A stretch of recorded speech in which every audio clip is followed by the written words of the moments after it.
So గతంలో corona వచ్చినప్పుడు దీనిపైన ఖచ్చితంగా 1.5 year పైబడే కాలం పడుతుంది కరోనాకు వ్యాక్సిన్ రావడానికి అని అన్నారు. కానీ విత్ ఇన్ ది ఇయర్ లోపే ఇంతకుముందు ఒక డాటాను అనలైజ్ చేయాలంటే పెన్ను పేపర్ తీసుకొని రాసుకొని మొత్తం ఎంత ఉంది, ఎన్ని అడ్వర్స్ ఎఫెక్ట్స్ వచ్చాయి అలా రాయడానికి, దాన్ని అనలైజ్ చేయడానికి చాలా టైం పట్టేది. బట్ ఇప్పుడు సాఫ్ట్వేర్స్ వచ్చినాయి, రకరకాల టెక్నాలజీ పెరిగింది, టెస్టింగ్ కెపాసిటీ పెరిగింది. సో ఇండియాలో మనకు డిసిజీ అప్రూవల్ ఇచ్చింది అంటే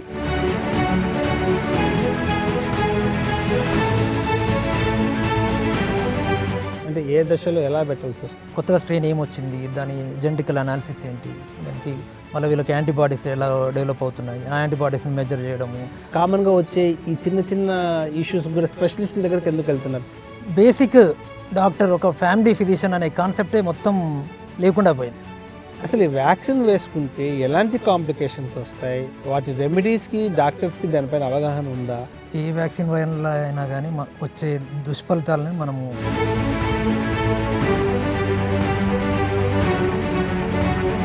ట్రీట్మెంట్ చేస్తే పేషెంట్కి ప్రాణానికి ఏం ప్రమాదం ఉండదు. ఊరికే భయపడిపోయి ఇంకా తీసుకోగానే షాక్ ఇంకా చనిపోవడము అవుతాడు. కాబట్టి మనం వ్యాక్సిన్ తీసుకోవద్దు అన్నది. ఏ కాంప్లికేషన్స్ వచ్చినా యూ కెన్ ట్రీట్. ఆ ట్రయల్స్ అన్ని దాటిపోయామా? తీసుకున్న వాళ్ళు కూడా మళ్ళీ ఏమైనా కాంప్లికేషన్స్ వచ్చాయా, తీసుకున్న వాళ్ళకి మళ్ళీ ఏమైనా కోవిడ్ అటాక్ అయిందా, అది ఎఫెక్టివ్గా పనిచేస్తుందా లేదా అనేవి రీసెర్చ్ విల్ బి కంటిన్యూ. ఏంటి ఆ వేరియేషన్ ఏంటి, ఇప్పుడున్న కొత్త స్ట్రెయిన్ ఏంటి, గతంలో ఉన్న COVID-19 ఏంటి? అంటే కంపేరేటివ్గా, ఓవరాల్గా కంపేరేటివ్గా చూస్తే అక్కడ జనాభాకి అక్కడ ఎఫెక్టెడ్ ఇండివిజువల్కి, ఇక్కడ జనాభాకి ఇక్కడ ఎఫెక్టివ్ ఇండివిజువల్కి చూస్తే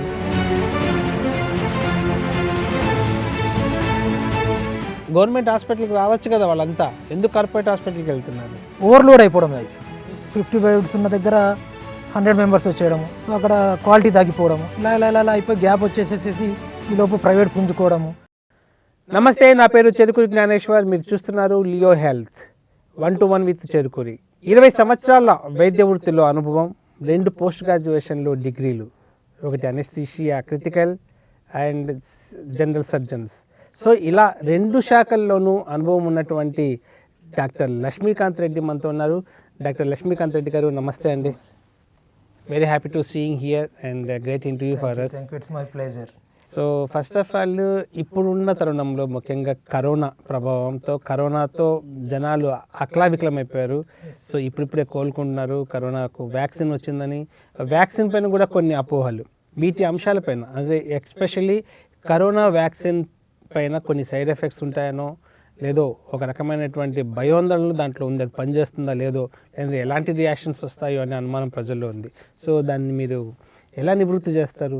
ఒకటి నిజం చెప్పాలంటే, ఏ వ్యాక్సిన్ అయినా ప్రజలకి అందుబాటులోకి తేవాలి అంటే దానికన్నా ముందు చాలా చాలా చాలా చాలా స్టడీ జరుగుతుంది, చాలా విపరీతమైన రీసెర్చ్ జరుగుతుంది. అండ్ ప్రతి వ్యాక్సిన్ని ప్రజలకు అందుబాటు తెచ్చే ముందు ఫేజ్ వైజ్గా ట్రయల్స్ జరుగుతాయి. ఫస్ట్ యానిమల్స్ మీద, తర్వాత లిమిటెడ్ హ్యూమన్ వాలంటీర్స్ మీద, తర్వాత phase 2 ట్రయల్స్ అంటారు, కొంచెం ఎక్కువ మంది మీద. అట్లా ఫేజ్ వైజ్ ట్రయల్స్ జరిగి అన్ని అప్రూవల్స్ తీసుకున్న తర్వాతనే, అన్ని రకాలుగా స్టడీ చేసిన తర్వాతనే వ్యాక్సిన్ను ప్రజలకు అందుబాటులోకి తీసుకొస్తారు. అలా ఏదో వ్యాక్సిన్ వచ్చింది వాళ్ళందరినీ అతలాకుతలం చేస్తుంది, తొందరగా వ్యాక్సిన్ రిలీజ్ ఇచ్చేద్దాం అన్నట్టు ఎప్పుడు కూడా ఏ వ్యాక్సిన్ కూడా రిలీజ్ చేయరు.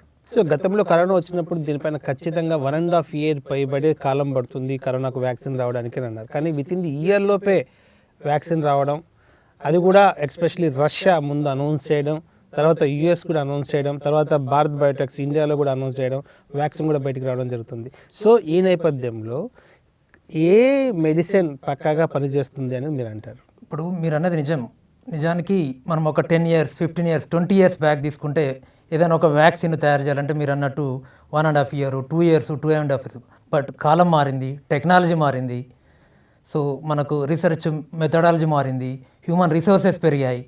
ఇంతకుముందు ఒక డాటాను అనలైజ్ చేయాలంటే పెన్ను పేపర్ తీసుకొని రాసుకొని మొత్తం ఎంత ఉంది, ఎన్ని అడ్వర్స్ ఎఫెక్ట్స్ వచ్చాయి అలా రాయడానికి, దాన్ని అనలైజ్ చేయడానికి చాలా టైం పట్టేది. బట్ ఇప్పుడు సాఫ్ట్వేర్స్ వచ్చినాయి, రకరకాల టెక్నాలజీ పెరిగింది, టెస్టింగ్ కెపాసిటీ పెరిగింది. సో అప్పుడు 2.5 years పట్టేది కాబట్టి ఇప్పుడు కూడా అదే పడుతుంది అని అనుకోవడం తప్పు. Because of improve technology, same quality of vaccine can be release with present technology in short time.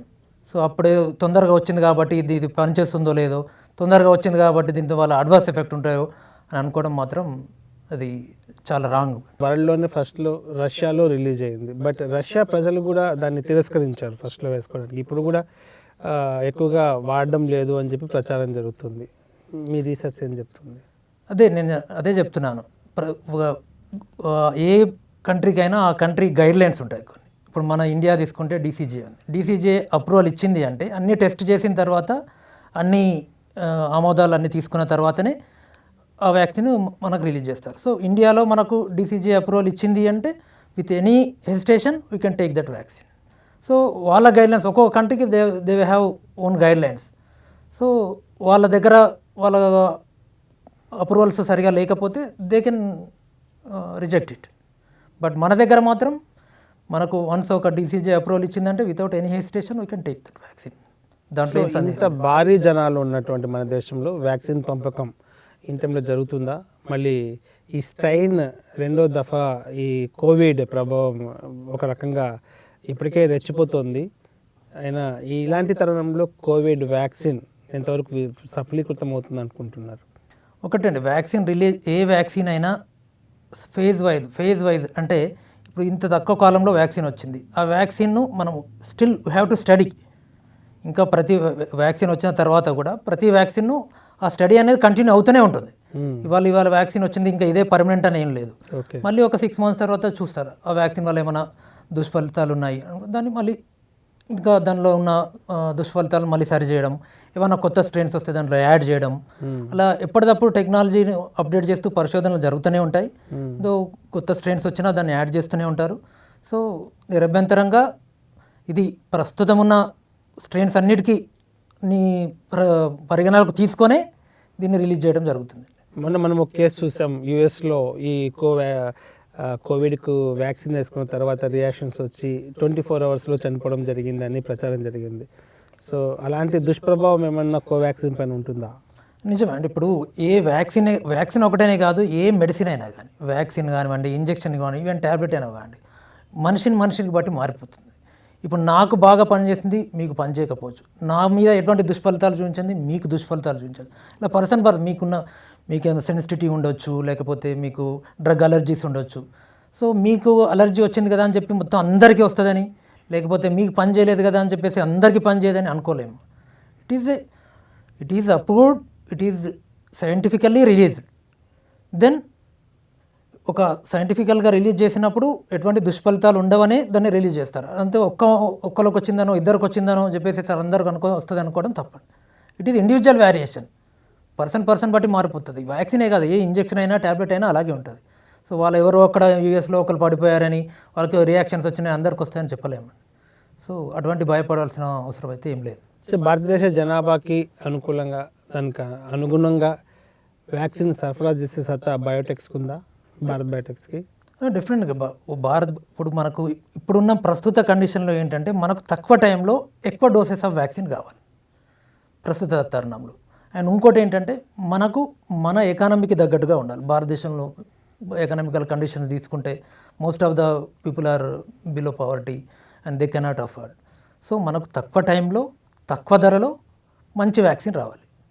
తక్కువ టైంలో తక్కువ అంటే దీనికి గవర్నమెంట్ కూడా కొంచెం ఏమన్నా వాళ్ళ కన్సెషన్స్ ఇచ్చి వాళ్ళకు ఏమన్నా అట్లా ఇచ్చి చేసేస్తే తప్పకుండా మనకు ప్రజలందరికీ అందుబాటులో కొంచెం అవకాశం ఉంటుంది. వ్యాక్సిన్ తయారీకి దాదాపుగా 1,000 కోట్ల రూపాయలు ఖర్చు పెట్టారని చెప్పేసి ప్రచారం జరుగుతుంది.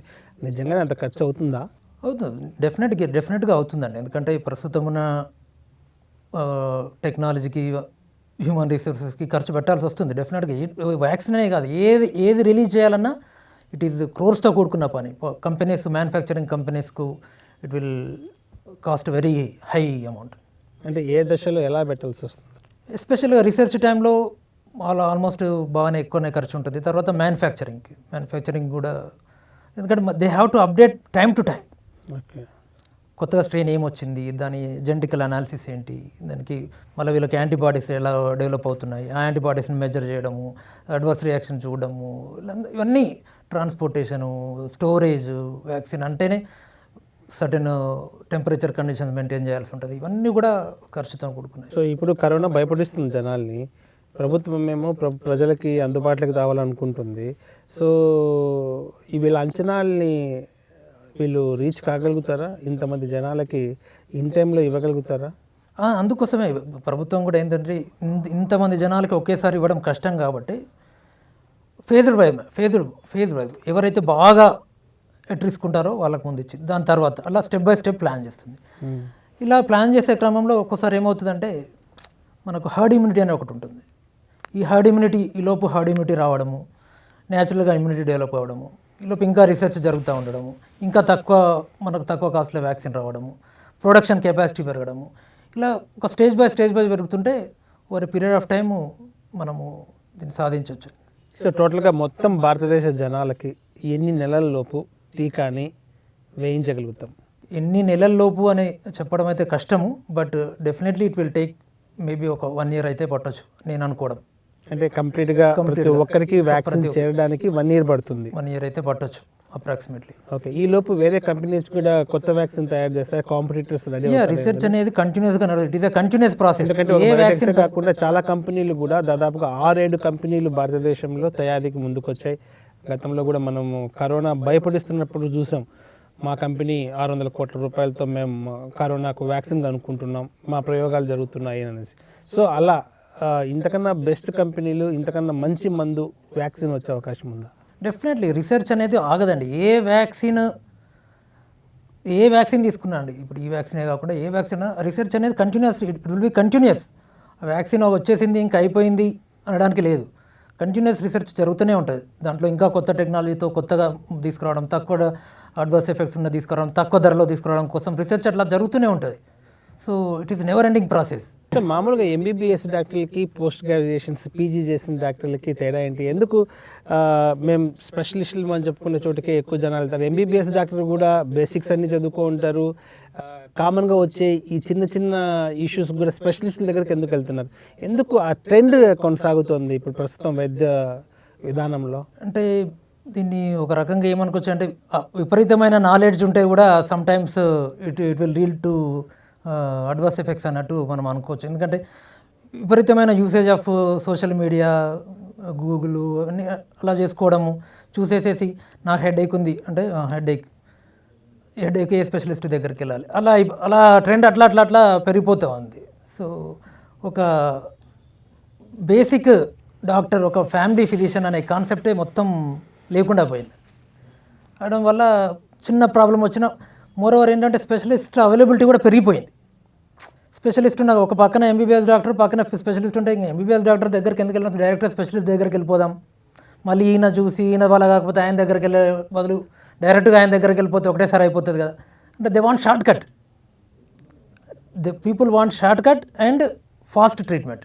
సో యాక్చువల్గా ఎంబీబీఎస్లో ఏం చదువుకుంటారు, స్పెషలైజేషన్లో ఏం చదువుకుంటారు, అది చెప్తారు మా ప్రజలకి? ఎంబీబీఎస్ డాక్టర్కి ప్రతి డిసీజ్ పైన అవగాహన ఉంటుంది. ఈ మే నాట్ బి అంటే ఆయన మొత్తం దాని మీద కంప్లీట్గా అవగాహన ఉండకపోయినా ప్రతి డిసీజ్ మీద కొంచెం అవగాహన ఉండి దాన్ని అది ఏమి కాంప్లికేషన్స్ లేని డిసీజ్ అయితే దాన్ని ట్రీట్ చేయగలుగుతారు. సో ఎంబీబీఎస్ డాక్టర్కి అన్ని రోగాలపైన అవగాహన ఉంటుంది. కాకపోతే దాంట్లో కంప్లీట్గా కంప్లీట్ అవగాహన ఉండదు అంతే తప్ప ఎంబీబీఎస్ డాక్టర్కి తెలియనిది అనేది ఏముండదు, అన్నీ తెలిసి ఉంటాయి. సో వీళ్ళు ఏంటంటే జనాలకి ఏమైపోయిందంటే స్పెషలిస్ట్ అవైలబుల్ ఉండేసరికి ఎంబీబీఎస్ డాక్టర్స్ని పక్కన పెట్టేసి డైరెక్ట్గా స్పెషలిస్ట్ని కన్సల్ట్ చేయడం స్టార్ట్ చేశారు. స్పెషలిస్టులు కూడా చాలామంది ఫెయిల్ అవుతుంటారు కదా. సో ఫెయిల్ అవ్వడం అనేది ఎక్కడైనా ఉంటుంది. So MBBS doctor specialist treat చేయని దాన్ని ఎంబీబీఎస్ డాక్టరే గుర్తుపట్టి ట్రీట్ చేయొచ్చు. MBBS doctor it is specialization కన్నా ఒక ఎక్స్పీరియన్స్ అనేది మోర్ ఇంపార్టెంట్. ఒక ఎక్స్పీరియన్స్డ్ ఎంబీబీఎస్ డాక్టర్ స్పెషలిస్ట్ కన్నా బాగా ట్రీట్ చేయొచ్చు. So it is nothing that specialist దగ్గరికి వెళ్తేనే తగ్గుతుంది, ఎంబీబీఎస్ డాక్టర్ దగ్గరికి వెళ్తే తగ్గదు అనే కాన్సెప్ట్ రాంగ్. మనం ఇప్పుడు చూస్తున్నాము మన పెద్దలు అరే మా డాక్టర్ మన ఊరు డాక్టర్ అంత గొప్ప డాక్టర్ అనుకుంటూ ప్రతి ఒక్క డాక్టర్ని వాళ్ళ ఇంట్లో ఒక దైవంలాగా చూసుకునేవాళ్ళు ఒకప్పుడు. కానీ ఆ ట్రెండ్ ఈ జనరేషన్లో కంప్లీట్గా పోయింది. ఫ్యామిలీ డాక్టర్ అనే వాళ్ళే లేకుండా అయిపోయినారు. ఎందుకు ఈ సంస్కృతి ఎలా వచ్చింది? అసలు ఫ్యామిలీ డాక్టర్లకి ఇప్పుడు అసలు ఆ వ్యవస్థ ఎలా ఉంటుంది, అసలు వాళ్ళ తీరు ఎలా ఉంటుంది అంటారు? అసలు ఒకటి చెప్పాలంటే నిజంగా డెవలప్డ్ కంట్రీస్లో ఫ్యామిలీ ఫిజిషియన్ అనే కాన్సెప్ట్ డెవలప్డ్ కంట్రీస్లోనే ఉంది, ఇప్పటికి కూడా ఉంది. వాళ్ళు మీరు డెవలప్డ్ కంట్రీస్లో మీరు డైరెక్ట్గా హెడేక్ అని చెప్పేసి న్యూరో ఫిజిషియన్ దగ్గరికి వెళ్తాను, కడుపు నొప్పి అనగానే గ్యాస్ట్రెంట్రాలజీ దగ్గరికి వెళ్తానంటే they will not allow. You have to consult the family physician first, okay. Basic doctor, basic MBBS doctor. ఆయన చూసి ఇఫ్ హీ థింగ్స్ దట్ ఇది బేసిక్ డాక్టర్ వల్ల కాదు అని అనుకున్నప్పుడు హీ విల్ రెఫర్. ఒక స్పెషలిస్ట్ డాక్టర్ని అక్కడ కన్సల్ట్ చేయాలంటే మీరు 3 నెలలు వెయిట్ చేయాల్సి ఉంటుంది. డెవలప్డ్ కంట్రీ ఇక్కడ 5 నిమిషాలు 5 నిమిషాల్లో దొరుకుతుంది ఫోన్ కాల్ సార్ కమింగ్ అంటాడా. సో అక్కడ ప్రాబ్లం వస్తుంది. సో డెవలప్డ్ కంట్రీస్లో ఒక కాన్సెప్ట్ ఉంది. పొరపాటున మన దగ్గర కంట్రోల్ లేకపోయేసరికి ఏమవుతుందంటే ఫ్యామిలీ ఫిజిషియన్ అనే కాన్సెప్ట్ లేకపోయేసరికి చాలా ప్రాబ్లమ్స్ వస్తున్నాయి. ఇప్పుడు ఫర్ ఎగ్జాంపుల్ మనం చిన్న ఒక హెడేక్ తీసుకుందాం. హెడేక్కి చాలా రీజన్స్ ఉంటాయి. ఐసైట్ ప్రాబ్లం ఉన్న హెడేక్ వస్తుంది, బ్రెయిన్లో ట్యూమర్ ఉన్న హెడేక్ వస్తుంది, లేకపోతే సింపుల్ మైగ్రేన్ వల్ల హెడేక్ వస్తుంది, టెన్షన్ హెడేక్, చాలా ఉండే హెడేక్ రీజన్స్ ఏమి ఉంటాయి. మీరు ఒక బేసిక్ డాక్టర్ దగ్గర, ఎంబీబీఎస్ డాక్టర్ దగ్గరికి వెళ్ళాలి, ఫస్ట్ చూస్తాడు అసలు ఇది ప్రాబ్లం దేని వల్ల వచ్చిందా, ఐ ప్రాబ్లం వల్ల వచ్చిందా, బ్రెయిన్లో ఏమైనా ప్రాబ్లం ఉందా, మైగ్రేనా, సైనసైటిసా, ఏందో చూస్తారు. మీరు మీ అంతటా మీరు హెడేక్ అని మీరు న్యూరో ఫిజిషియన్ దగ్గరికి వెళ్ళారనుకోండి, అది ఐ ప్రాబ్లం ఉంటే సో అక్కడ మీకు అన్నెసెసరీ టైం వేస్ట్. సో నేను చెప్పేది ఏంటంటే ఫస్ట్ మీరు ఆల్ ఆఫ్ యూ అందరూ ఒక ఫ్యామిలీ ఫిజిషియన్ అని ఒక డాక్టర్ను రెగ్యులర్గా ఫ్యామిలీ ఫిజిషియన్ కన్సల్ట్ చేయడం అనేది ఉత్తమమైన పద్ధతి. ఫ్యామిలీ ఫిజిషియన్ చూస్తారు, మీకేమైనా దాంట్లో ఆయన అనుకుంటే ఆయన వల్ల కాదు ఇది స్పెషలిస్ట్ చూడాల్సినది అనుకుంటే he will send to the consult specialist. అలా వెళ్తే మీరు ఒక కరెక్ట్ మార్గంలో వెళ్తారు. మీ అంతటా మీరు వెళ్తే అలా వెళ్తారు, రాంగ్ డాక్టర్ దగ్గరికి వెళ్తారు, మళ్ళీ ఆయన దగ్గర తగ్గలేదని మళ్ళీ ఈఎన్టీ దగ్గరికి వెళ్తారు, ఈఎన్టీ ఆయన ఇది నా ప్రాబ్లం కాదు, సైనసైటిస్ లేదు, ఇంకో ప్రాబ్లము ఆయన దగ్గరికి వెళ్ళారు. అలా తిరిగే బదులు మీరు ఫ్యామిలీ ఫిజిషియన్ దగ్గరికి వెళ్తే ఆయన చూస్తారు. సింపుల్ టెన్షన్ హెడేక్ అయితే ఆయనే ట్రీట్ చేస్తారు, లేదు స్పెషలిస్ట్ చూడాల్సింది అయితే స్పెషలిస్ట్ దగ్గర పంపిస్తారు. So problem is solve. So దీనివల్ల మళ్ళీ మనకు ఒక ఖర్చు కూడా తగ్గిపోతుంది. మీరు న్యూరో ఫిజిషియన్ దగ్గరికి వెళ్ళి, ఈఎన్టీ దగ్గరికి వెళ్ళి, ఆఫ్థాలమాలజీ వీళ్ళందరి దగ్గరికి వెళ్ళి తిరిగి వచ్చేసరికి నా ఖర్చు కంపేర్ చేసుకుంటే డైరెక్ట్గా మీ ప్రాబ్లం ఉన్న డాక్టర్ దగ్గరికి వెళ్తే మీకు ఖర్చు తక్కువ, టైము ఆదా, మీ ఆరోగ్యం కూడా తొందరగా నయమయ్యావు. మనం ఏదైనా హాస్పిటల్కి వెళ్ళామనుకో, సంబంధం లేకపోయినా టెస్టులు రాసేస్తున్నారు. ఆ టెస్ట్ ఎంతవరకు అడ్వైజబుల్ అంటారు? అంటే సంబంధం లేకుండా టెస్ట్లు అనేవి ఇంత సపోజ్ హెడ్ఏక్ అని చెప్పి పోయామనుకో, సిటీ స్కాన్ చేయాలంటారు. ఇవన్నీ ఎగ్జామిన్ చేసిన తర్వాతనే నిర్ధారిస్తారా, లేకుంటే మందు రాయలేరా డాక్టర్లు? ఎందుకు ఇలా ఈ పోకడ డిఫరెంట్గా పోతుంది? అది ఎంతవరకు సమంజసం అంటారు? ఇప్పుడు మీరు ఒక 10 years బ్యాక్ కంపేర్ ఇప్పుడు చేసుకుంటే, ఇంతకుముందు హెడేక్ అన్నారు. హెడేక్ అంటే మీకు ఆల్టర్నేట్ లేదు, హెడేక్ ఏం టెస్టులు చేయాలో చేద్దామన్నా లేవు. సో ఒక కాన్సెప్ట్ అంటే హెడేక్ కామన్గా ఎందుకు వస్తుంది అని ఒక కామన్గా ట్రీట్ చేయడం, తర్వాత అవసరం లేదు అప్పుడు దాంతో తగ్గకపోతే అప్పుడు తప్పనిసరి పరిస్థితిలో టెస్ట్లకు పోయారు. ఇప్పుడు కార్పొరేట్ హాస్పిటల్స్కి వెళ్తే పక్కగా 2-3 టెస్టులు రాసిన తర్వాతనే ఎస్ నీ ప్రాబ్లమ్ని మెడిసిన్స్ రాస్తున్నారు. అంత అవసరమా? అంత పీజీలు చదివిన డాక్టర్లకు కూడా ఒక చిన్న 2 మాత్రలు రాయించేదానికి మినిమం ఒక 2,500 నుంచి 3,000 రూపాయల వరకు టెస్టులు రాస్తున్నారు. ఎంతవరకు సమంజసం అంటారు? అది కరెక్టా రాంగా? అంటే దీంట్లో కొంచెం ప్రాబ్లమ్ డాక్టర్స్ది ఉంది, పేషెంట్స్ది కూడా ఉంది. Patients wants immediate relief and doctors కూడా ఏంటంటే కొన్ని లీగల్ కాంప్లికేషన్స్ వస్తున్నాయి. అంటే ఫర్ ఎగ్జాంపుల్ నేను హెడేక్ అనుకోని కామన్ హెడేక్ ఏదో అనుకున్నా దానికి టాబ్లెట్ అది తగ్గలేదు, తర్వాత అదేదో బ్రెయిన్లో ట్యూమర్ ఉండడం వల్ల వచ్చింది, ఈజ్ సూయింగ్ లీగల్గా ప్రాబ్లమ్స్ వస్తాయి. సో ఎందుకు వచ్చిన problem, let the basic test అన్ని చేపించేసేసి ఇఫ్ ద మేజర్ ప్రాబ్లం లేదనుకుంటే అప్పుడు లెట్ ట్రీట్ చేద్దాం అన్న కాన్సెప్ట్ వచ్చింది. కొంచెం దీంట్లో ఈ మధ్యకాలంలో ఏమైందంటే లీగల్ ఇష్యూస్ బాగా వస్తున్నాయి. లీగల్ ఇష్యూస్ రావడం వల్ల డాక్టర్లు కూడా భయపడిపోతున్నారు, ఎందుకు అన్నెసెసరీగా మనం లీగల్ కాంప్లికేషన్స్లో ఇరుక్కోవడం అని. కొంతమంది చేస్తారు, కొంతమంది మీరు అన్నట్టు కొంచెం అనెథికల్గా ఉంటారు. అందరూ అలా అనెథికల్గా ఉన్నారని అనలేము. ఎథికల్గా ఉన్న వాళ్ళు ఉన్నారు, అనెథికల్గా వాళ్ళు ఉన్నారు. కార్పొరేట్ హాస్పిటల్స్ వస్తున్నాయి, వాళ్ళు ఎంతో ఎక్స్పెండిచర్ పెట్టి హాస్పిటల్స్ పెడుతున్నారు. ఇప్పుడు ఒక ఎంఆర్ఐ మిషన్ తీసుకుంటే crores of rupees, CT scan తీసుకుంటే crores of machines. How to recover it? So వ్యాపారం అంటారా? వైద్యం నారాయణ హరి అన్నారు, దేవుడితో పోల్చారు డాక్టర్లని. ఇప్పుడు డాక్టర్లు ఏమో అలా ఆ పందా ఎంతవరకు కరెక్ట్ అంటారు? పందా అంటే డాక్టర్ ఎప్పుడు పేషెంట్స్కి హెల్ప్ చేయాలనే చూస్తాడు. హాస్పిటల్కి హెల్ప్ చేయాలనో లేకపోతే అనే ఉద్దేశం ఏ డాక్టర్కు ఉండదు. పేషెంట్కి హెల్ప్ చేయాలనే ఉద్దేశంతోనే ఏ టెస్ట్లు రాసినా ఏ చేసినా ఉంటుంది. But because of the force by అంటే ఈ కార్పొరేట్ హాస్పిటల్ ఫోర్స్ వల్ల సమ్ టైమ్స్ డాక్టర్లు కొన్ని చేయక తప్పలేదు అన్నట్టు. సో కార్పొరేట్ వేరు, డాక్టర్లు వేరు అంటారు. అంతే, తప్పకుండా. డాక్టర్కి ఎప్పుడు కూడా పేషెంట్ మంచిగా కోరుకుంటాడు. చాలా కార్పొరేట్ హాస్పిటల్స్ చైర్మన్స్ అంతా డాక్టర్లేగా. అదే వాళ్ళు కూడా బిజినెస్గా చేస్తుంది. ఓకే, సో వాళ్ళు మేనేజ్మెంట్ కిందకు వస్తారు. మేనేజ్మెంట్ వాళ్ళు డాక్టర్లు కారు. వాళ్ళు they are doing business with another doctors. Okay, so శ్రమ దోపిడీ మీ వ్యవస్థలో కూడా ఉందా? ఎక్కడైనా ఉంది.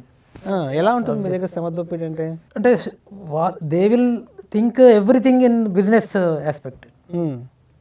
ఇప్పుడు ఇవాళ నేను 1.5 lakh శాలరీతో జాయిన్ అయ్యాను. రేపు ఇంకొకతను 1 lakh వస్తానంటే he will not see my talent, my ability, my skills, nothing. ఏం చూడక్కర్లేదు. Tomorrow some other person is available for 1 lakh అంటే you will take that person. అంతే, obviously, because he wants to business. అంతే. Okay, so doctor అనేది ప్రతి డాక్టర్ను మనము is doing business అని అనుకోలేము. ఎలాంటి భావనతో వైద్య విద్యను అభ్యసించాలి?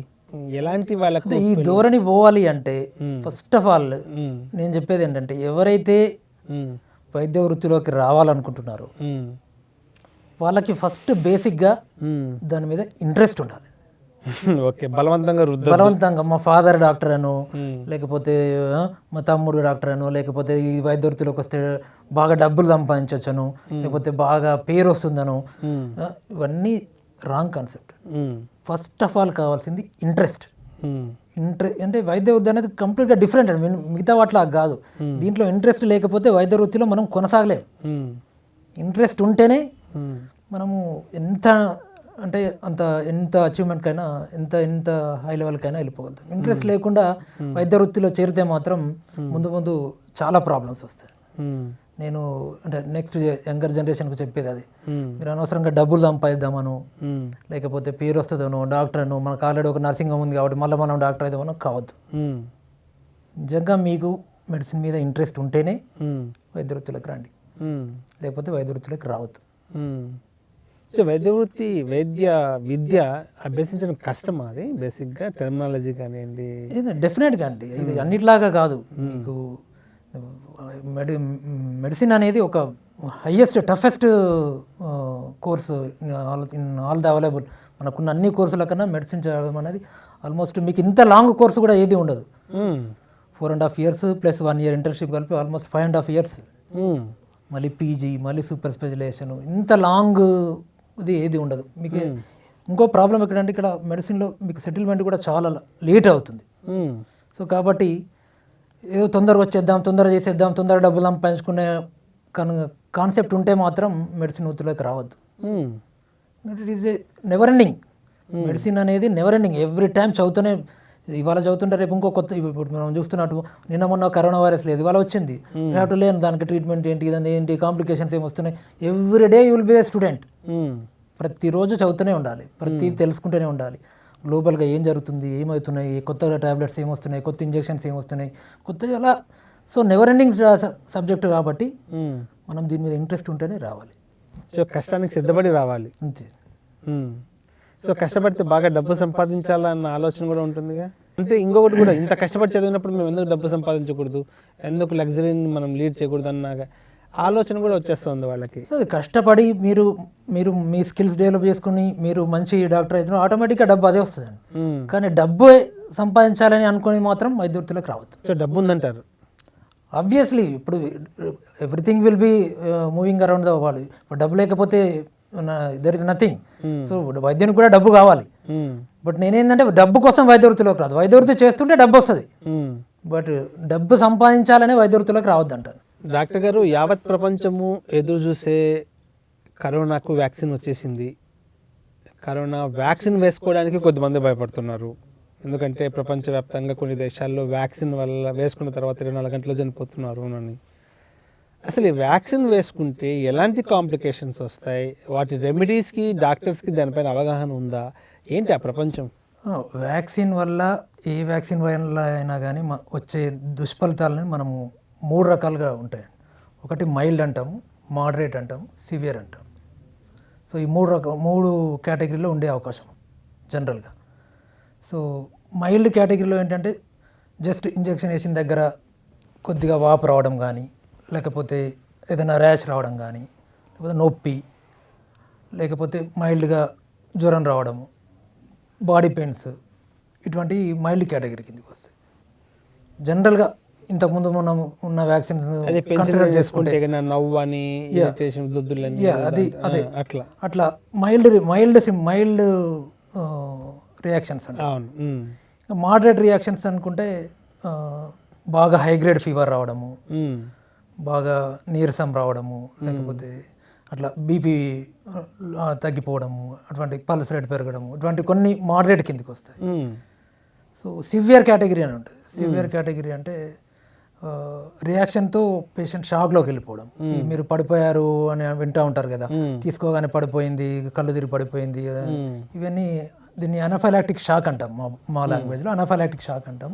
ఇది వెరీ సివియర్ అంటే రియాక్షన్ కిందకి వస్తుంది ఈ అనఫైలాక్టిక్ షాక్ అనేది. ఇది చాలా తక్కువ మందిలో, అంటే not even 1%. Mild symptoms almost 90 to 95 ఉంటే, మోడరేట్ ఒక 2 to 5, ఇది లెస్ దాన్ 1% మెంబర్స్లోనే ఈ సివియర్ అనఫైలాక్టిక్ షాక్ అనే కాంప్లికేషన్ వచ్చే అవకాశం ఉంటుంది.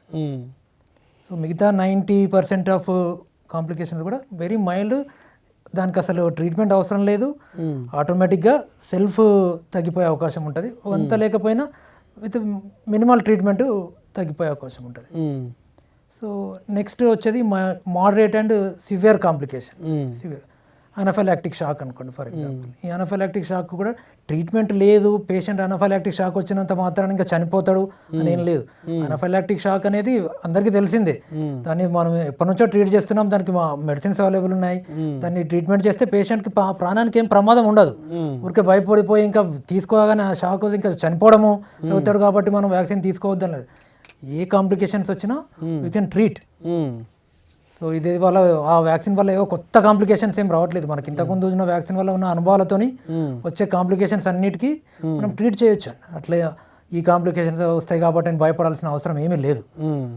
సో నిరభ్యంతరం. అదే కాకుండా మనకు ఇప్పుడు ప్రస్తుతం కరోనా వ్యాక్సిన్ గవర్నమెంట్ చాలా పకడ్బందీగా అన్ని జాగ్రత్తలు తీసుకొని దానికి స్పెషలైజ్డ్గా సెంటర్స్ని ఏర్పాటు చేసి దానికి విజిలెన్స్ ఆఫీసర్లను, సర్వేలెన్స్ టీమ్ను, దానికి ఒకవేళ రియాక్షన్స్ వస్తే ఎలా ట్రీట్ చేయాలో అవన్నీ గైడ్ లైన్స్ను, ప్లస్ పేషెంట్ తీసుకున్న తర్వాత ఒక 1 hour పేషెంట్ను అబ్జర్వేషన్లో ఉంచడం, అన్ని జాగ్రత్తలు తీసుకుంటుంది.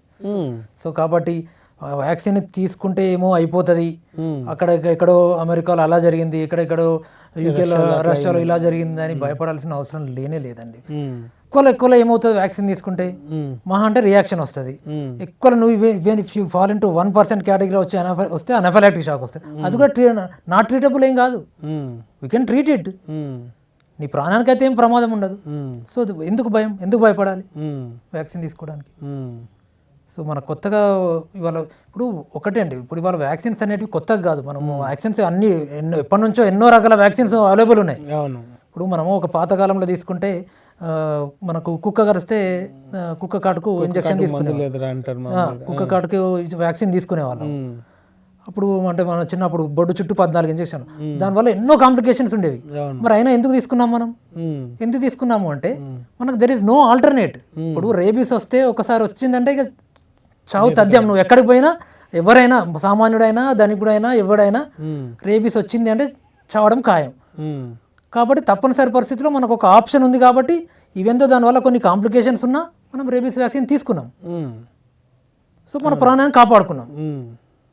సో అట్లానే ఏదో కాంప్లికేషన్స్ వస్తాయని భయపడి మనం ఇవాళ వ్యాక్సిన్ తీసుకోవడం వస్తే రేపు ప్రాణానికే ప్రమాదం కదా.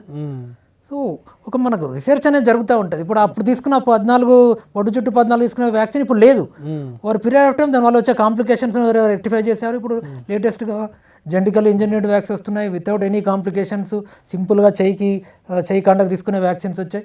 సో మనము టెక్నాలజీలో అభివృద్ధి చెందాము, అలా గడిచిపోతుంది. సో ఇది కూడా అంతే, వస్తే మైల్డ్ కాంప్లికేషన్స్ వస్తాయి. ఎవరు పీరియడ్ ఆఫ్ టైం వాటిని కరెక్ట్ చేస్తారు, కొత్త స్ట్రెయిన్ చేస్తారు, కొత్త టెక్నాలజీ తయారు చేస్తారు.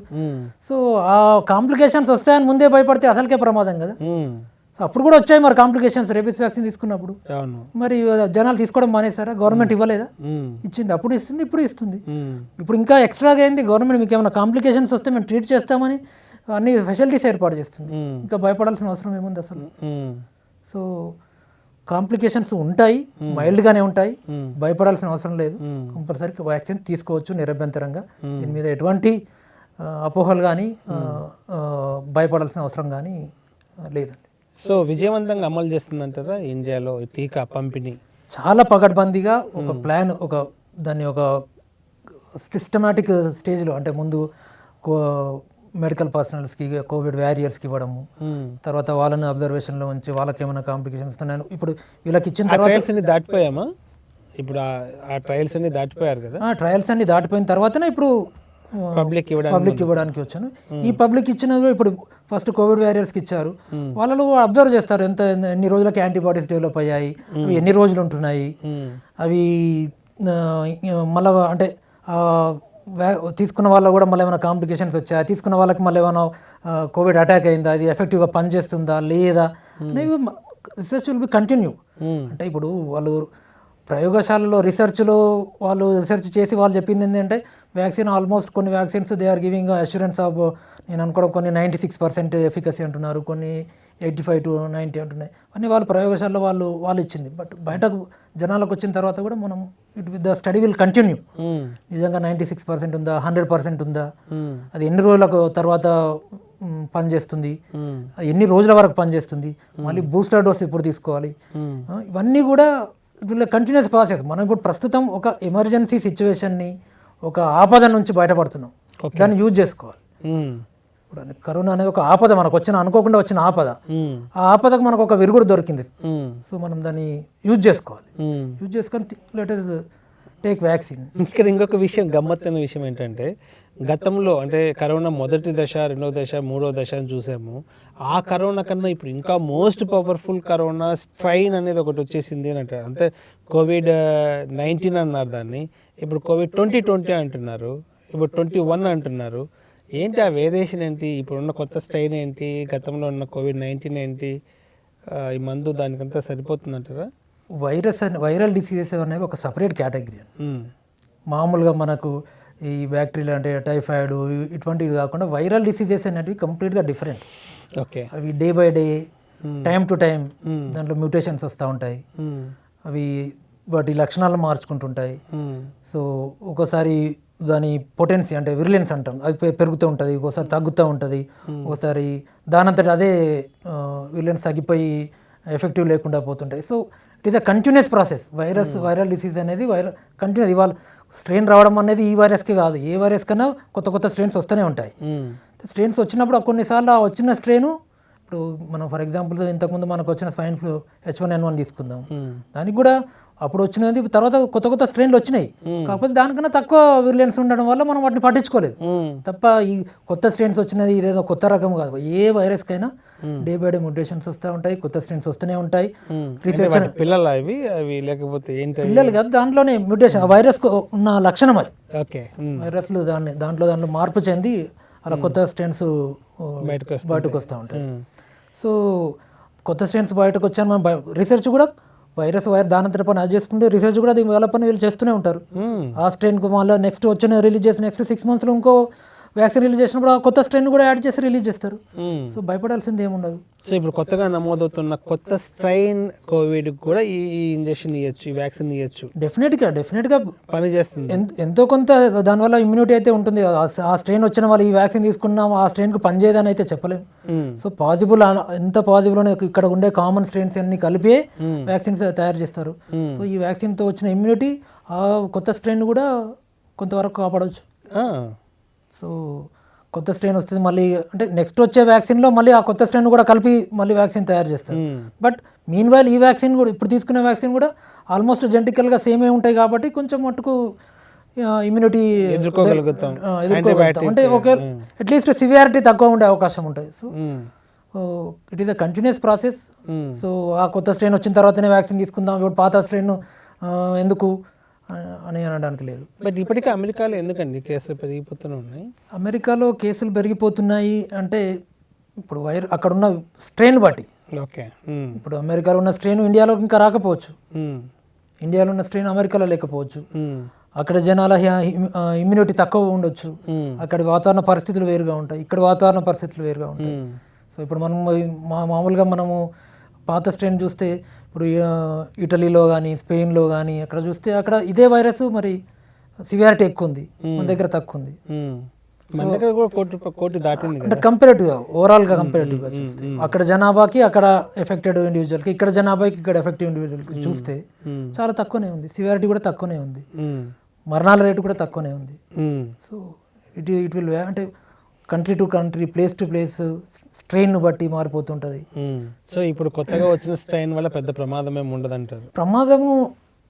ప్రమాదం ఉండదు అని నేను చెప్పలేము. సివియారిటీ ఎక్కువగా ఉండొచ్చు, తక్కువగా ఉండొచ్చు. అక్కడ ప్రమాదం ఉన్నది, ఇక్కడ తక్కువ ప్రమాదం ఉండొచ్చు. అక్కడ ఎక్కువ ప్రమాదం ఉంది, ఇక్కడ తక్కువ ప్రమాదం ఉండే అవకాశం ఉంటుంది.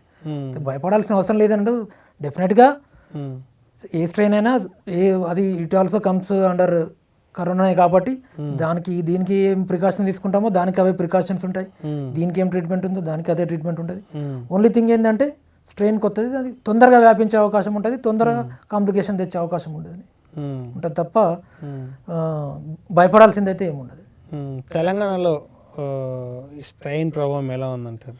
మన దగ్గర నిజాన్ని చెప్పాలంటే ఆల్మోస్ట్ మన దగ్గర కొత్త స్ట్రెయిన్ అక్కడ రిలీజ్ అయ్యి కూడా ఆల్మోస్ట్ 1 monthగా వస్తుంది. నిజానికి అంత సివియారిటీ ఉంటే ఈ పాటికే డే బై డే ఇవాళ 1 ఉంటే రేపు 2 ఉంటే 4 8 అయిపోయి అలా పెరిగిపోవాల్సింది. మరి అలా ట్రెండ్ చూస్తుంటే అలా అయితే లేదు. కాబట్టి నేను అనుకోవడం ఈ కొత్త స్ట్రెయిన్ ప్రభావం అంతా ఉండకపోవచ్చు అని అనిపిస్తుంది. సో ఇప్పుడు ఈ డాక్టర్స్ ఎవరైతే చదువుకొని వస్తారో వాళ్ళు గ్రామీణ ప్రాంతాల్లో ప్రజలకి సేవ చేయాలనో లేదంటే గ్రామీణ ప్రాంతాల్లో ప్రాక్టీస్ చేసి వాళ్ళకి అందుబాటులో ఉండాలని అనుకోకుండా అందరూ సిటీస్కి వస్తున్నారు.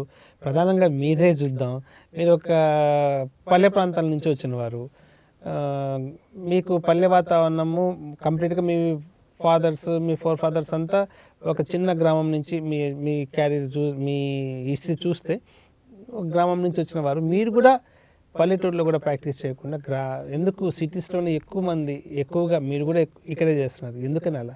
ఎందుకు ఆ మైండ్ సెట్ అలా ఉంది డాక్టర్స్కి? చాలా బాగా అడిగారు. ఒకటి ఏంటంటే ఇప్పుడు effective utilization of our skills అని ఒకటి ఉంటుంది. ఇప్పుడు నేను 2 స్పెషలైజేషన్ చేశాను, డబుల్ స్పెషలైజేషన్ చేశాను, anaesthesia and critical care and general surgery చేశాను.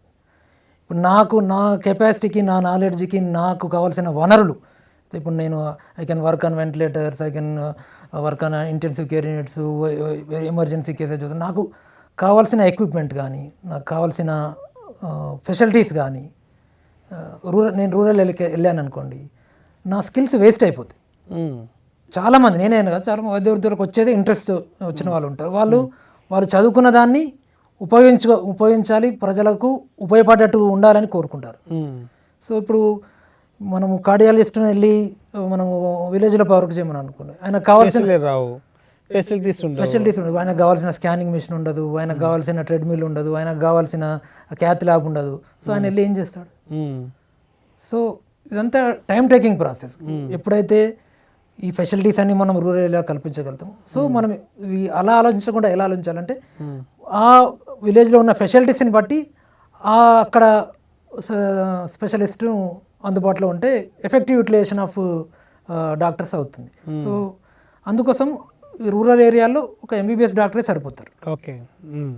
సో డాక్టర్స్ అక్కడికి వెళ్ళడానికి ఇంట్రెస్ట్ చూపించరు అనేది కొంచెం అవాస్తవమే. ఎందుకంటే నిజానికి ఇప్పుడు వాళ్ళకు ఆ స్పెషలిస్ట్కి కావాల్సినటువంటి సౌకర్యాలు కనుక అన్నీ అక్కడ ఉంటే every doctor is ready to go and serve rural area. So ఇంతకుముందు లాగా లేదండి. ఇంతకుముందు అంటే రూరల్ ఏరియాలో పోతే అది ఉండదు, ఫెసిలిటీస్ ఉండవు అనేది. ఇప్పుడు now the number of seats are increase, number of specialist are increase. So సిటీలోనే ఏం పని ఉండట్లేదు. So everybody is ready to go to rural area, but because of lack of facilities పోవట్లేదు. ఇక మీరు అడిగారు మీరెందుకు వెళ్ళట్లేదు, సేమ్ అదే 2 స్పెషలైజ్ చేశాను. ఇంకోటి ఏంటంటే నేను మొత్తం అంటే నా కెరీర్ మొత్తం కూడా నేను మొత్తం గవర్నమెంట్ డబ్బులతో చదువుకున్నాను. Starting from first class to 2 specializations కంప్లీట్గా MBBS, first PG, second PG అన్నీ కూడా గవర్నమెంట్ ఫ్రీగా చదువుకున్నాను. నాకు ఒక ఇదన్నమాట, అంటే ఇన్ని డబ్బులు పెట్టి గవర్నమెంట్ నన్ను చదివించింది. గవర్నమెంట్కు ఆల్మోస్ట్ నమ్మితే సమ్ ల్యాక్స్ ఆఫ్ రూపీస్. అంటే నేను స్కూల్లో ఉన్నప్పుడు ఈవెన్ ఫుడ్, అంటే నేను గవర్నమెంట్ రెసిడెన్షియల్లో చదువుకున్నాను, plate, food, bedsheet, everything government provide చేసి నాకు చదివించింది. నాకు అప్పుడప్పుడు గిల్టీ, ఇంత గవర్నమెంట్ నా మీద కష్టపడి చదివించినప్పుడు నేను ఎందుకు గవర్నమెంట్కి సర్వీస్ చేయవు. ఇప్పుడు నేను డబుల్ స్పెషలైజేషన్ చేసినందుకు నేను బయటకు వెళ్తే I can move, government of salary కన్నా I can get 10 times of salary. అవును, ఇప్పుడు కూడా మీరు గవర్నమెంట్ హాస్పిటల్లో ఎందుకంటే అదే నా ఇంటెన్షన్. అదే కానీ చాలా మంది డాక్టర్లు గవర్నమెంట్ హాస్పిటల్కి రారు. అదే అండి, అంటే అది ఇంట్రెస్ట్. ఇప్పుడు నేను గవర్నమెంట్ డబ్బులతో చదువుకున్నాను, గవర్నమెంట్కు సర్వీస్ చేయాలనే ఉద్దేశంతో శాలరీ తక్కువైనా నా మనస్ఫూర్తి కోసం, నా సంతృప్తి కోసం నేను వాళ్ళ గవర్నమెంట్ సర్వీస్ చేస్తున్నాను. అదే చెప్తున్నాను నేను. కోసం గవర్నమెంట్ సర్వీస్లోకి రావట్లేదు, రూరల్ ఏరియాకి వెళ్ళట్లేదు అనడం తప్పు. డెఫినెట్గా నాకు అవకాశం వస్తుంది. అవకాశం వచ్చినప్పుడు నా ఏరియాకి కానీ నా ప్రజలకు కానీ సేవ చేయాలనే ఆలోచన నాకు తప్పనిసరిగా ఉంటుంది. ఎప్పుడు నా ఊరికి వెళ్ళి నా వాళ్ళకి సేవ చేయాలనే ఆలోచన నాకు ఎప్పుడు ఉంటుంది. అది చేయలేని రోజు నేను వేస్ట్ అని నేను ఎప్పుడు అనుకుంటూనే ఉంటాను. So very soon I will serve my own people. దాంట్లోనే నాకు సంతృప్తి ఉంది. సూపర్. ఇవాళ నేను ఎన్ని వదిలిపెట్టి గవర్నమెంట్ సర్వీస్ చేస్తుంది అంటేనే మీరు అర్థం చేసుకోవచ్చు.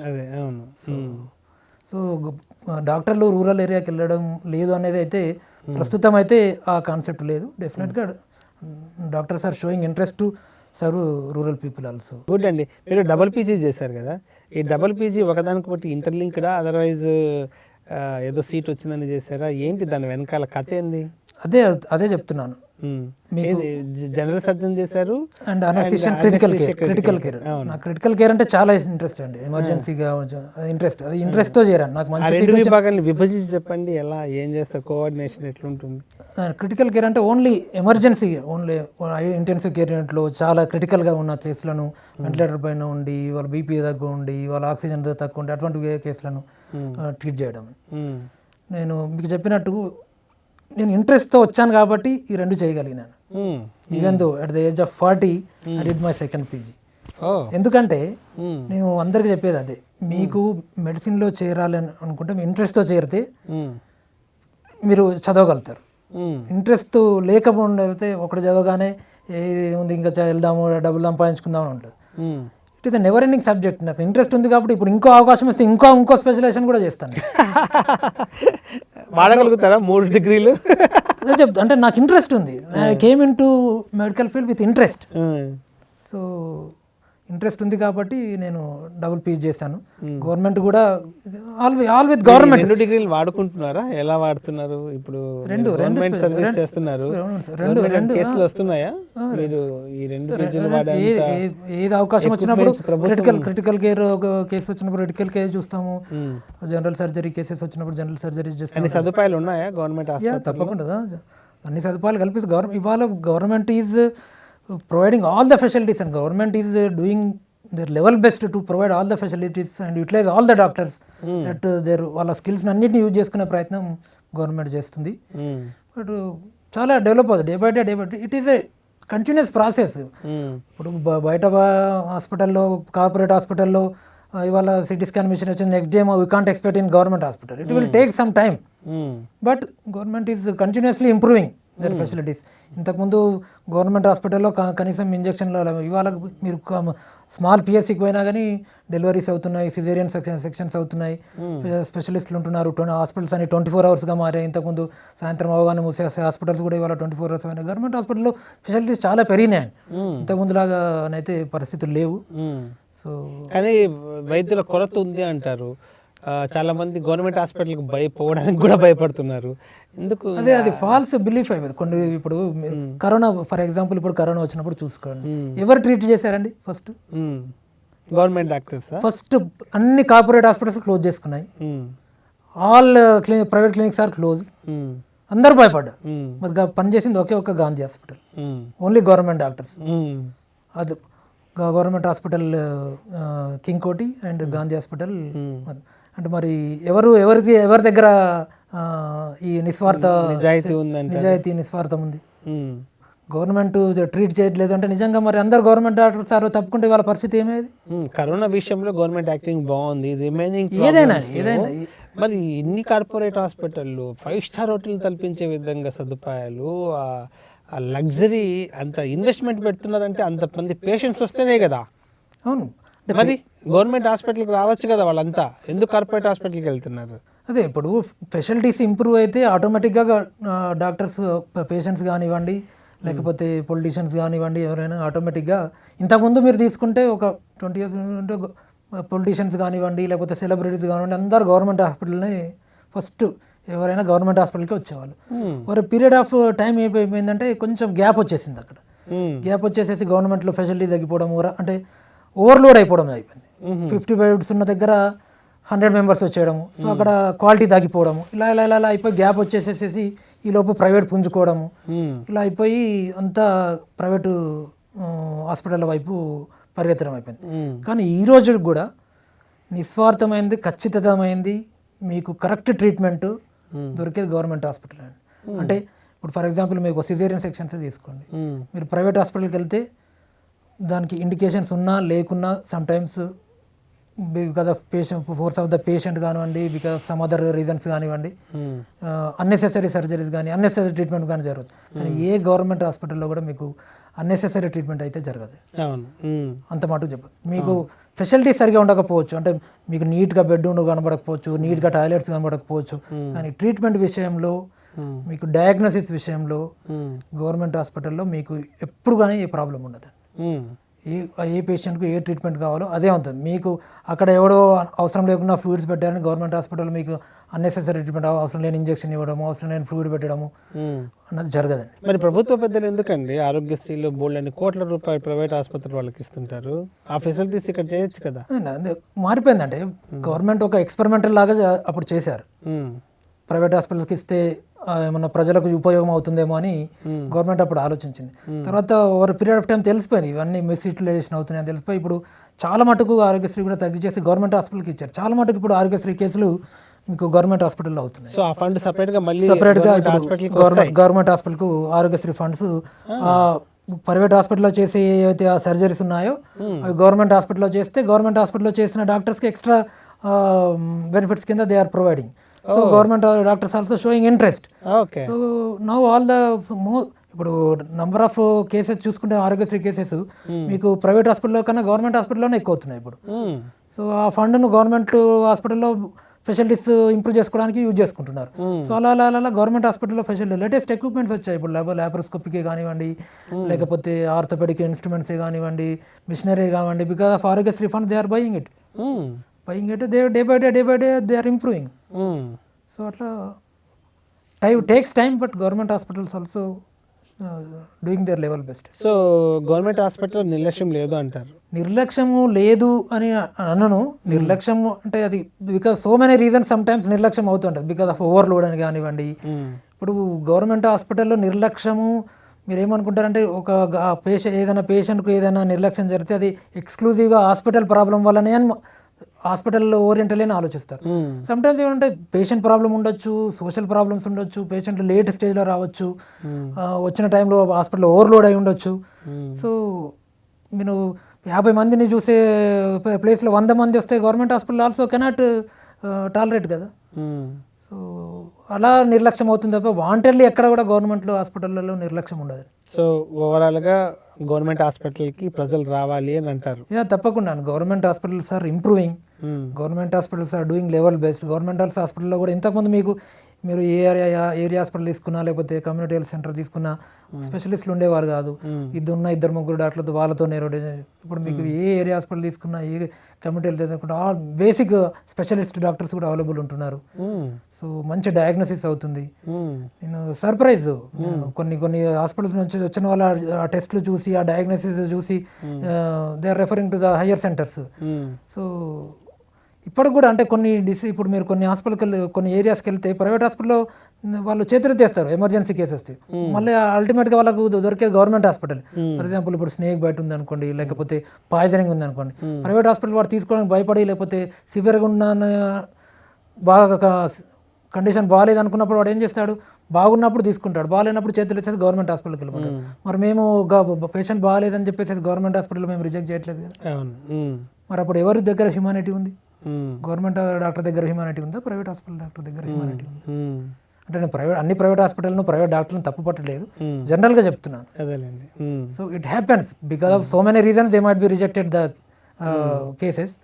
బట్ గవర్నమెంట్ హాస్పిటల్కు ధనికుడు బేద ఏ తారతమ్యం లేదు, సివియర్ కేసా మామూలు కేసు అనేది అందరినీ ఈక్వల్గా చూస్తాం. ఏ కేసును చూడండి, వాళ్ళతో ఆ ఫెసిలిటీస్లో ఎంత వరకు చేయగలుగుతాం అంతవరకు చేసి స్టెప్ వైజ్ రెఫరల్ సిస్టమ్, అంటే కమ్యూనిటీ హెల్త్ సెంటర్ అయితే నెక్స్ట్ ఏరియా హాస్పిటల్ రెఫర్ చేయడం, ఏరియా హాస్పిటల్ కాకపోతే డిస్ట్రిక్ట్ హాస్పిటల్కి రెఫర్ చేయడం, అట్లా ఒక సిస్టమ్ డెవలప్ అయిపోయిందని. ఇంకా మీరు రాబోయే ఇంకొక 2-3 yearsలో you will see tremendous change in government hospitals and people will never prefer private hospitals. ఇప్పుడు మీరు చూడండి, మీరు మీ కళ్ళ ముందు కనబడుతుంది కదా, మీరు చూడండి సిజేరియన్ సెక్షన్స్, ఇవాళ సిజేరియన్ సెక్షన్స్ డెలివరీస్ చూడండి. ఒకప్పుడు ఏమైనా డెలివరీస్, ఇవాళ గవర్నమెంట్ ఒకప్పుడు మీరు ఒక 10 years back deliveries rate in government hospital చూడండి, ఇప్పుడు చూడండి. అంటే మీకు నార్మల్ చేయడం ఒకటే కాకుండా విత్ ఫెసిలిటీస్, కాంప్లికేషన్స్ అయితే దాన్ని స్టడీ చేయడము, ఏమైనా ఎందుకు ఏదైనా కాంప్లికేషన్స్ వచ్చి ఏదైనా డెత్ అయితే ఎందుకు అయిందని దాన్ని స్టడీ చేయడము, దాని మీద ఎంక్వైరీ చేయడము, ఇలా దాన్ని డెవలప్ చేస్తున్నాం. చేయడం వల్ల మీకు ఇవాళ డెలివరీ రేటు, సిజేరియన్స్ అన్నీ కూడా మీకు ఇవాళ గవర్నమెంట్ హాస్పిటల్లో అవుతున్నాయి. సో ఇది నెక్స్ట్ ఇప్పుడు ఉన్న దశలో మనం దీన్ని డెలివరీస్ వరకే పెట్టాం. నెక్స్ట్ ఇంకా ఎమర్జెన్సీస్, రోడ్ ట్రాఫిక్ యాక్సిడెంట్స్ అయినా కానీ గవర్నమెంట్ హాస్పిటల్లోనే ట్రీట్ చేయడం, అలా next step by step government ముందుకు తీసుకుపోతుంది గవర్నమెంట్ హాస్పిటల్స్ని. ఓకే, ఎక్కువ మంది డాక్టర్లతో ఇలాంటి విషయాలు మాట్లాడేది ఉండదు, ఎందుకంటే కొన్ని స్పెషలిస్టులు వాళ్ళ ఆ రంగానికి సంబంధించిన విషయాలు అడుగుతుంటారు. ఒక చిన్న క్వశ్చన్, పబ్లిక్లో చాలా అనుమానం ఉండేది, చాలా తెలుసుకోవాలన్న క్యూరియాసిటీ ఉన్న క్వశ్చన్ ఏంటంటే శవ పరీక్షలు చేసే వాళ్ళ క్వాలిఫికేషన్ ఏంటి, వాళ్ళ స్థితి ఎలా ఉంటుంది, శవాన్ని కోసి డిటెక్ట్ చేయడం, సూసైడ్ ఏంటి, ఎలా చేసుకున్నారు, ఒకవేళ రేప్ అటెంప్ట్ అయితే చనిపోతే ఎట్లా రేపుకు గురయ్యారు అనేది కూడా వాళ్ళ రిపోర్ట్స్లో ఇస్తారు. ఎలా సాధ్యమవుతుంది? అదే అండి, యాక్చువల్గా శవ పరీక్ష మెంటల్ స్టెబిలిటీ గురించి చెప్పండి. డాక్టర్స్ ఎలా చేస్తారు, వాళ్ళ స్టేట్ ఆఫ్ మైండ్ సెట్? అదే ఇవన్నీ కూడా వాళ్ళకు బేసిక్ ట్రైనింగ్, ఎంబీబీఎస్ ట్రైనింగ్లో ఇవన్నీ పార్ట్ ఆఫ్ దేర్ స్టడీలో ఇవన్నీ సబ్జెక్ట్ లాగా ఉంటాయి కాబట్టి వాళ్ళు అది టెక్నికల్గా వాళ్ళు ట్రైన్డ్ అయి ఉంటారు. ఏ టైప్ ఆఫ్ డెత్ అయినప్పుడు, అంటే పాయిజనింగ్ డెత్ అయినప్పుడు దాన్ని ఎలా టెస్ట్ చేయాలి, ఏ పార్ట్ తీసుకోవాలి, దాన్ని ఫోరెన్సిక్ ల్యాబ్కి ఎలా ఏ పార్ట్ పంపించాలి, లేకపోతే స్నేక్ బైట్ అయినప్పుడు ఇవన్నీ వాళ్ళ పార్ట్ ఆఫ్ బేసిక్ ఎంబీబీఎస్ ట్రైనింగ్లోనే శవ పరీక్ష అనేది ఉంటుంది. కాబట్టి బేసిక్ ఎంబీబీఎస్ డాక్టర్ కూడా శవ పరీక్షలు క్షుణ్ణంగా చేయగలిగే కెపాసిటీ ఉంటుంది. సో ఈ శవ పరీక్షలు అనేటివి అన్ని గవర్నమెంట్ హాస్పిటల్స్లో శవ పరీక్షలు అన్ని basic MBBS doctor has to do this post mortem examination. ఇది కాకుండా కొన్ని కేసెస్ ఉంటాయి, కొన్ని క్రిటికల్ కేసెస్ ఉన్న మాత్రం దీంట్లో కూడా ఒక స్పెషలైజేషన్ ఉంటుంది. ఫోరెన్సిక్ మెడిసిన్ అని ఒక స్పెషలైజేషన్ ఉంటుంది. ఆ ఫోరెన్సిక్ మెడిసిన్ చేసిన వాళ్ళు కొన్ని ఏమైనా క్రిటికల్ కేసులు ఉన్నప్పుడు వాళ్ళని పిలుస్తారు సెకండ్ ఒపీనియన్ కోసం, లేకపోతే రీఎగ్జామినేషన్ కోసం. ఈ ఫోరెన్సిక్ మెడిసిన్లో స్పెషలైజేషన్ చేసిన వాళ్ళు ఇంకా క్షుణ్ణంగా దాన్ని స్టడీ చేసి what is the reason for death అనేదాన్ని వాళ్ళు స్టడీ చేసి చెప్తారు. మనకు ఒక ప్రాథమిక రిపోర్ట్ ఇస్తారు. ఆ రిపోర్ట్ తర్వాత మళ్ళీ దాన్ని ఫోరెన్సిక్ ల్యాబ్కు పంపించి ఫైనల్ రిపోర్ట్ ఇస్తారు. దాన్ని బట్టి ఆ డెత్కు కారణం ఏంటి అనేది వాళ్ళు ఎవాల్యుయేట్ చేస్తారు. సో అక్యురేట్గా జరుగుతుందంటారా?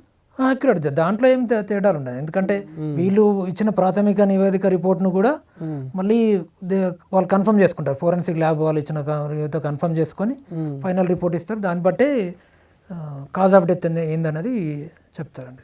ఇది సపరేట్ స్పెషలైజేషన్. వాళ్ళు 3 సంవత్సరాలు దాని మీదే రోజు వాళ్ళ పనే అది.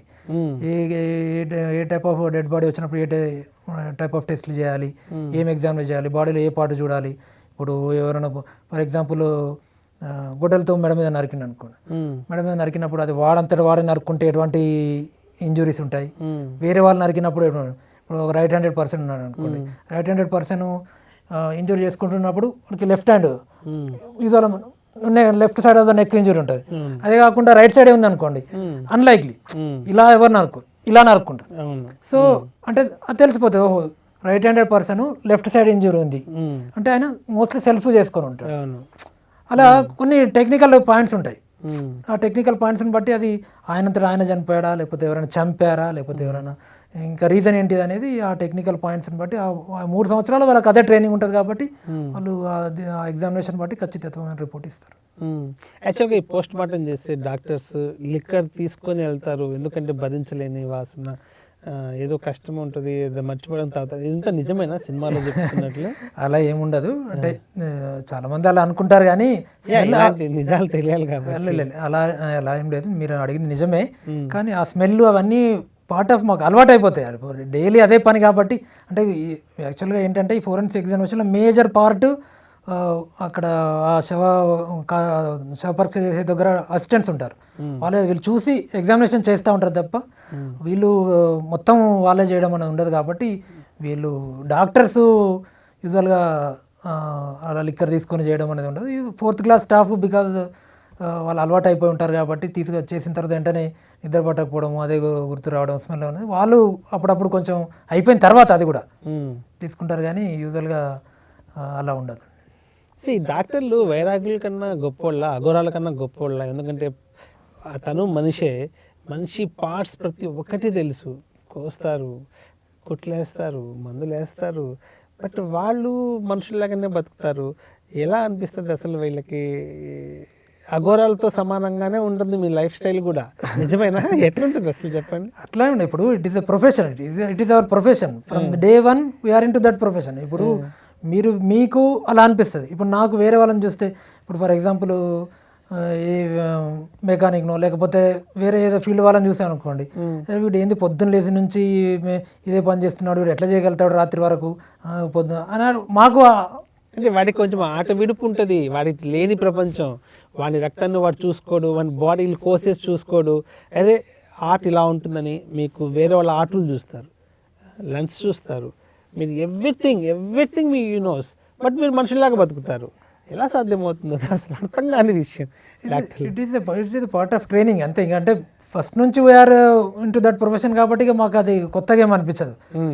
డే 1 నుంచి ఫస్ట్ ఇయర్ ఆఫ్ ఎంబీబీఎస్ నుంచే డెడ్ బాడీలను డిసెక్షన్ చేస్తాము, అప్పటి నుంచి చూస్తాం. వల్ల అలా చూసి కొత్తలో maybe beginning of the career కొంచెం అలా అనిపిస్తుందేమో, కానీ ఇంకా ఓవర్ పీరియడ్ ఆఫ్ టైం అది అలవాటు అయిపోతుంది. It is becomes routine and part of our life అయిపోయి అట్లా మేము కూడా జనజీవన సమితిలో ఉన్న అఘోరాల అంతే. గుడ్. కానీ అండి, ఏ రోజుకైనా చావు తప్పదు, ఎలాంటి వాళ్ళకైనా ఇలాంటిదే లాస్ట్కి పోయేది అక్కడికని తెలిసి కూడా కొంతమంది డాక్టర్స్ చాలా సెల్ఫిష్తో కొన్ని సినిమాలను తలపించే విధంగా వసూలు చేస్తున్నారు. మన కళ్ళ ముందనే కొన్ని హాస్పిటల్ ధ్వంసం చేస్తున్నారు, డాక్టర్లు ఇలా ప్రవర్తిస్తున్నారు అని చెప్పి ఆరోపిస్తున్నారు, కేసులు పెడుతున్నారు. ఎందుకండి ఇలా జరుగుతుంది అసలు? అంటే డాక్టర్ల మీద అటాక్ చేస్తున్నారంటారా? డాక్టర్ల తీరు, చనిపోతామని తెలుసు వాళ్ళకి, కానీ ఎందుకు అత్యాశకు పోతారు? అంటే ఇప్పుడు అక్కడ పరిస్థితులను బట్టి మనం ఠాగూర్ సినిమా చూసాం కదా, అవి ఇప్పటికీ రిపీట్ అవుతూనే ఉన్నాయి. ఠాగూర్ సినిమాలో ఒక మెగాస్టార్ నటించిన సినిమాతో కోట్లాది మంది చూశారు, డాక్టర్లు కూడా చూశారు. చిచి మనం ఇలా అనుకుంటారు పబ్లిక్ అని కూడా అనుకున్నారు. కానీ ఠాగూర్ సినిమాలు తలపించే విధంగా నటిస్తున్నారు. అంటే ఇప్పుడు ఒకటి ఏంటంటే పేషెంట్స్ కూడా అగ్రెసివ్గా మారిపోయారండి. పేషెంట్స్ కూడా ఎలా అయిపోయిందంటే దే వాంట్ 100% ట్రీట్మెంట్, 100% రికవరీ. ఎంత సివియర్ కండిషన్లో వచ్చిన వాడికైనా దే ఆర్ ఎక్స్పెక్టింగ్ 100% రికవరీ, బతకాలి అని. సో ఏమైపోతుందంటే డాక్టర్స్ కూడా 100% రికవర్ చేయడానికి ట్రై చేస్తున్నారు. అంటే ఇంతకుముందు లేవు కాబట్టి ఇప్పుడు అన్ని వెంటిలేటర్స్ వచ్చాయి, సెంట్రల్ లైన్స్ వేయడము, ఎంత పాసిబుల్ ఎఫెక్ట్ అయితే అంత ట్రీట్ చేయడానికి ట్రై చేస్తున్నారు. కాబట్టి ఆబ్వియస్లీ ఖర్చు అనేది పెరిగిపోతూ ఉంటుంది. పేషెంట్ చెప్పేటప్పుడు ఏం చెప్తాడు, ఎంత కండిషన్ ఉన్నది డాక్టర్ సార్ మీరు ట్రీట్ చేయండి, ఎంత ఖర్చు అయినా పర్వాలేదు అంటాడు. సో ఆ పేషెంట్కి అనుగుణంగానే ఖరీదైన మందులు, ఖరీదైన సామాగ్రి, ఖరీదైన ట్రీట్మెంట్ ఇస్తాం. So nothing will be in our hand. అంత చేసినప్పటికీ పేషెంట్ భరించకు. కానీ ఇంత ఖరీదైన ట్రీట్మెంట్ ఎంత ఖర్చు పెట్టినా బతకలేదు అనేసరికి పేషెంట్ దాన్ని యాక్సెప్ట్ చేయడు. అక్కడ ప్రాబ్లం వస్తుంది. అవును, ఇంత ఖర్చు పెట్టిన తర్వాత పేషెంట్ బతుకుతేనేమో పర్వాలేదు, దే విల్ యాక్సెప్ట్. కానీ బతకపోయేసరికి ప్రాబ్లమ్స్ వస్తున్నాయి. అవును. బతకపోయేసరికి నువ్వు కావాలని వెంటిలేటర్ మీద పెట్టావు, కావాలని ఇంత ట్రీట్మెంట్ ఇచ్చావు, అనవసరమైన ట్రీట్మెంట్ ఇచ్చావు, అందుకే పేషెంట్ చనిపోయాడని ఈ ఆర్గ్యుమెంట్స్ అడ్వర్స్ అయిపోతారు. అలా అవుతుంది. సో అంటే ఠాగూర్ సినిమాలో చూపించినంత ఎక్కడ ఉండదు దాన్ని, అంటే అంత అంటే టీఆర్పీ పెంచుకోవడానికి సినిమా ఇంట్రెస్టింగ్గా ఉండడానికి అట్లా ఉంటుంది, కానీ రియాలిటీలో అలా చేయడము అంత నాట్ ఈజీ అండి. మన డాక్టర్ గారి మనోగతాలు, మనోభావాలు చూశారు కదా. చదివిన ఎంబీబీఎస్ చదివిన, పీజీలు చదివిన వాళ్ళు వాళ్ళ స్వగ్రామానికి కానీ, వాళ్ళ ఊరికి కానీ, వాళ్ళ ప్రజలకు కానీ సేవ చేయాలని పిలుపునిస్తున్నారు.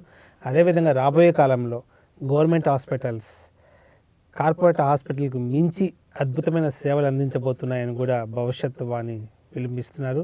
ఇక కరోనాకు వచ్చినటువంటి వ్యాక్సిన్ వాడడం వల్ల ఎటువంటి సైడ్ ఎఫెక్ట్స్ వచ్చినా వాటిని రికవర్ చేసే శక్తి సామర్థ్యాలు డాక్టర్లకు ఉన్నాయి. వాటిపైన ఎటువంటి అపోహలకు వెళ్ళొద్దండి, ఎటువంటి అనుమానాలు పెట్టుకోకుండా మీరు వ్యాక్సిన్ తీసుకోమని చెప్పి సూచనలు ఇస్తున్నారు. థ్యాంక్ యూ డాక్టర్ గారు.